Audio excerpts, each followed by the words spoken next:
গতকাল যে তাণ্ডব রেমালের যে তাণ্ডব ঘটেছিল, আর সেই তাণ্ডব হালকা ছোঁয়া লেগেছিল এই মুর্শিদাবাদের দিকে। আর গতকালকে যে 30 থেকে 40 কিলোমিটার বেগে ঝড়ো হওয়া ছিল, তার পরেই আজকেই প্রাকৃতিক সৌন্দর্যে কত সুন্দর যে রূপ, সেই রূপ কিন্তু আমি আজ আপনাদের সামনে তুলে ধরছি এস বাংলার মাধ্যমে। দেখছেন যে চাষি কত সুন্দর মেজাজে পাট, কত সুন্দর লাগছে, আর মেজাজে চাষিরা উৎসাহিত হয়ে সেই পাটে সাহার দিচ্ছে। আর সেই চিত্র আপনাদের সামনে আমি তুলে ধরছি প্রাকৃতিক সৌন্দর্যের। আর সেটিকে আপনাদের সামনে আমি জুম করে দেখাচ্ছি কত সুন্দর যে প্রাকৃতিক সৌন্দর্য। চাষি ভাইরাদের গাছ দেখতে কতটাই সুন্দর। এই যে সুন্দর একটি মাঠ, আর এই মাঠ কখনো সবুজে, কখনো সোনালিতে, আর কখনো উঠে বিভিন্ন রঙে জমে ওঠে, কখনো হলুদে পরিণত হয়। যখন সরিষা ক্ষেত হয় তখন হলুদে পরিণত হয়। কতটাই সুন্দর প্রাকৃতিক পরিবেশ।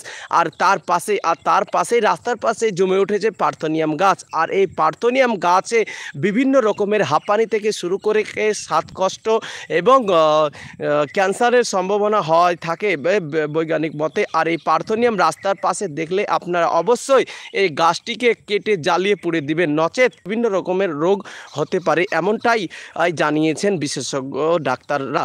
দেখতেন সেই চিত্র, যতটা পাচ্ছি আপনাদের সামনে আমি তুলে ধরছি। আর এই যে রাস্তা, আর এই রাস্তারও একটু কাণ্ড আপনাদের সামনে তুলেই ধরবো। কারণ হচ্ছে এই যে মাঠপাড়ার আর যে সঞ্জলপুরের মাঠপাড়ার যে রোড, আর এই রোডে কিন্তু রাস্তার অবস্থা বেহাল দশাও রয়েছে। কারণ এই যে পাট কিন্তু চাষিরা যখন এই রাস্তা দিয়ে যখন নিয়ে যাবে, তখন কিন্তু রাস্তার একই তো বেহাল দশা। তাই আমি এখানকার মেম্বার বা প্রধান যারা রয়েছে তাদের কাছে আমি বলবো, তারা অবশ্যই জানে এই বেহাল দশা যে রাস্তা, সেটিকে অবশ্যই মেরামত করে। কারণ হচ্ছে সামনে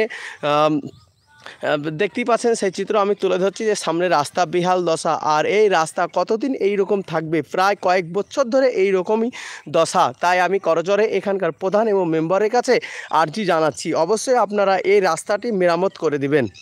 দেখছেন যে সুন্দর সেই গতকালকে যে তাণ্ডব ঘটেছিল, গতকাল যে তাণ্ডব রেমালে যে দৃশ্য, হালকা আবহাওয়া পড়েছিল, তারপরেই কিন্তু আজকে প্রাকৃতিক রূপে সৌন্দর্যে পরিণত হয়েছে। সেই চিত্র আপনাদের সামনে আমি তুলে ধরছি। দেখতেই পাচ্ছেন সেই রাস্তার বেহাল দশা।